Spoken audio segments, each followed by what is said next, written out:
Kumusta mga ka-Diskarte Chicks? Sana ay nasa mabuting kalagayan po kayo ngayon. Ka-Diskarte Chicks, medyo matagal ka na bang walang jowa? Pila ba nawawalan ka na ng pag-asa? Minsan naisip mo rin, paano kaya kung magkaroon ako ng jowa na mas bata sa akin? Mga 5, 10 o 15 years ang agwat. Paano kaya ko siya maa-attract? So sa video na ito, pag-uusapan natin ang 7 signs na may gusto sa'yo ang mas batang babae. Yung pinaka-obvious, pinaka-common at siguradong makakatulong sa'yo para ma-feel kung may type sa'yo.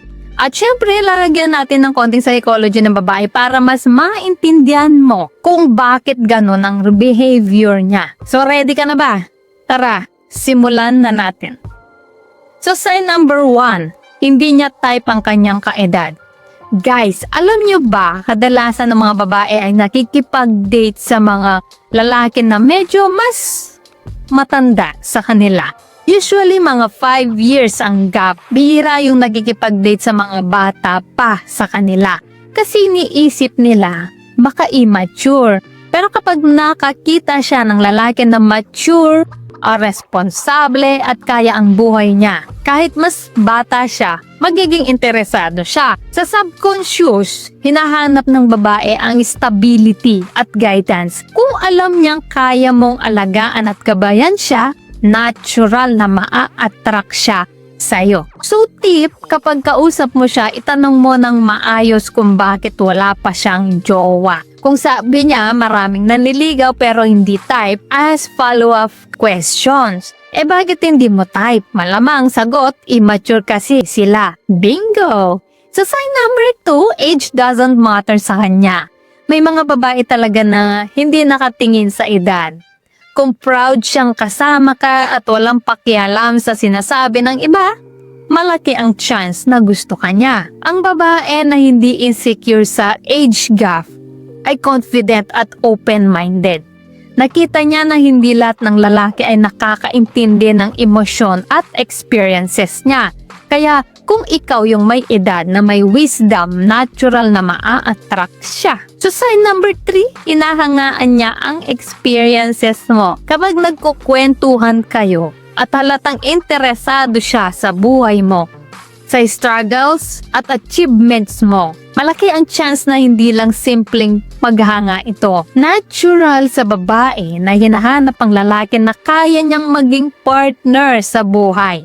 Hindi lang sa fun moments, kundi pati sa challenges. Ang experience mo at maturity mo ang nagpapakita na kaya mong maging stable na partner. So tip, wag lang puro kwento. Pero ibahagi rin kung paano mo nalampasan ang challenges. Sa ganitong paraan, nakikita niya yung emotional at practical side mo. So sign number 4, may advantage ka sa kanya. Kung medyo may edad ka na, gamitin mo ang advantage mo.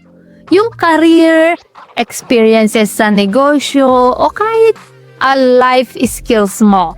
Lahat yan attractive sa mas batang babae. Ang mga babae ngayon, mas naghahanap ng stability over looks. Hindi nila kailangan yung super gwapo. Basta marunong magdala ng buhay, anda sa challenges, at kaya magbigay ng security. So sign number 5, pinupuri ka niya.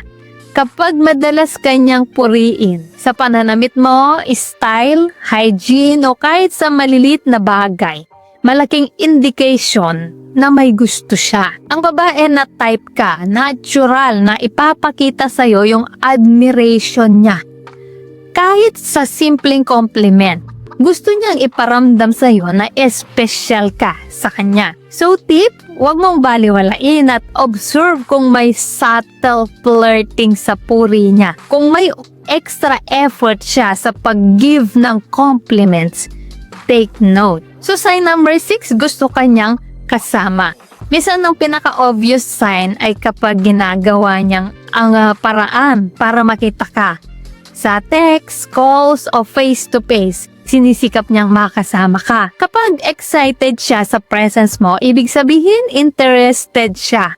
Ang babae ay mas conscious sa connection. Hindi lang basta kaibigan, kundi potential partner. So tip, Kapag may opportunity, sundan ang signals. Kung consistent siya sa effort niya para makasama ka, malaki ang chance na type ka niya. So sign number 7, masyadong malambing sa'yo. Ito na yung pinaka-direct na sign. Kung mas batang babae ay may extra sweet behavior. Lumalapit sa'yo, tinitingnan ka ng matagal, nagkakagat sa labi.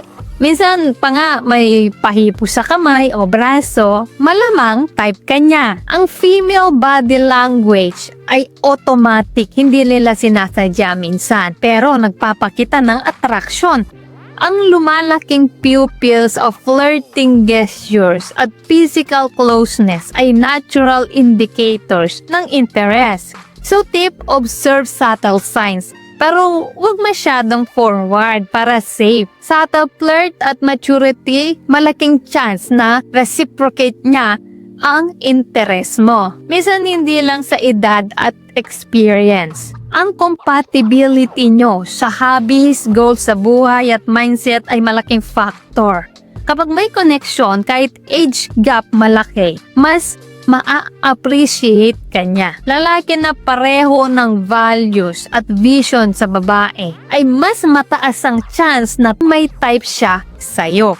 Kaya pag may connection, i-explore ang posibilidad. Kaya mga ka-diskarte chicks, yan ang 7 obvious at common signs na may gusto sa'yo ang mas batang babae.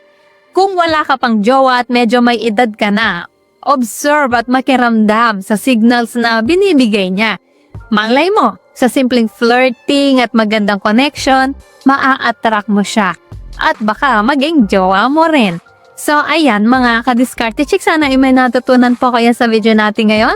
At syempre bago po tayo matapos, shoutout muna sa ating mga masugid na tagapanood na sina Joel Bodero, taga Cebu, Nestor Raposas ng Pangasinan, Virgilio Dubria, taga Antique, Jobito Aminal, taga Etchage Isabela, Renato Animal, Ponciano Somante from Quezon Province, Milbol Evangelio from Valenzuela City, Lupin Oslek from Quebec, Pelamon Agoto ng Pacifico, Marcos Ilocos Norte, Marcel Bagis from South Upi, Maguindanao del Sur, GR Taiko from Aklan, Alfredo Lucido, taga Bauang, La Union, Barrio Dili, Frank Ramos, taga Ilocos Sur, Mr. Dolfo or Raymond Litorja watching from USA, Eleuterio Eusebio, taga General Trias, Cavite, Jory Ambrosio, taga Iloilo City, Beato Francisco ng San Pedro, Estor Elliot from Mindanao, Baby Doligo from Surigao, at kay Leo Jr. ng Nalasa from Iran. Guys, maraming salamat po sa support at panonood mga ka-diskarte chicks. Dahil po sa inyo, lalo at patuloy po akong ginaganahang gumawa ng mga content na makakatulong at makakaaliw. At para naman po sa mga hindi pa nasa shoutout, gusto mong ma-shoutout sa next video, i-comment lang ang hashtag #ka-diskarte-chicks at sabihin ko anong topic ang gusto mong pag-usapan natin next. Kung nagustuhan mo ang video na ito, ay huwag kalimutang mag-like, mag-subscribe at i-share ito. So guys, this is Diskarte Chicks, your love mentor na lagi nandito para sa mga diskarteng pag-ibig. Kita-kits sa next video. Maraming salamat sa panonood. Ingat kayo palagi. Let's spread love.